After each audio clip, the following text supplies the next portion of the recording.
I, 21M, need to provide some background to give everyone a full idea of where I'm coming from. My dad was abusive. He was abusive to mom mostly, but I didn't escape his anger and violence issues either.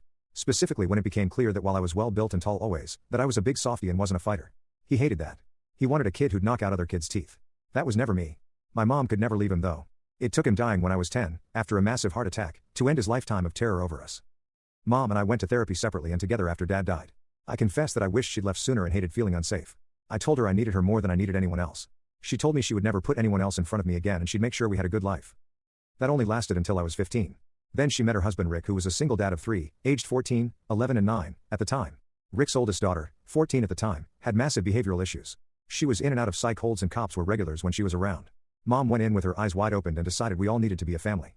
I spoke out against it and Mom told me Rick needed her and so did the kids. I told her I would not stay with her if they all moved in together. I told her I would not live with another abusive person. She told me this was different. The girl was a kid and younger than me and just needed help. Mom called the cops on me when I left without permission and the cops tried to bring me back. I was 16 by that point. It escalated and they let me stay.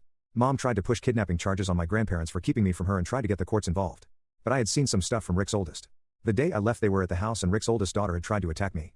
So to make it all stop I called CPS about the incident and Mom's attempts to get me back were over. She still tried but CPS stated I should be where I was safe.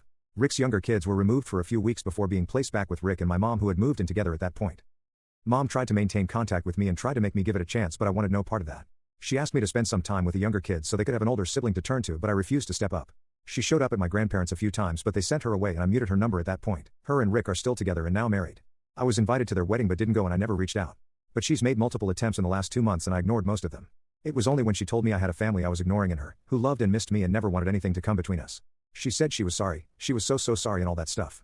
I told her she chose Rick and his kids over me and I won't let her come back from that. I said she made me live with abuse once and she tried to do it again. I told her I didn't care if she wanted to help Rick and protect his younger kids. It wasn't my job to care. It was her job to protect me and she failed for a second time. After that Rick reached out to me and he told me I didn't need to be so hard on my mom. That his oldest had problems but it didn't mean him and the kids were undeserving of love and support and he said I had failed at being as good a person as my mom. I blocked him because he's just a random dude who has no business telling me shit like that.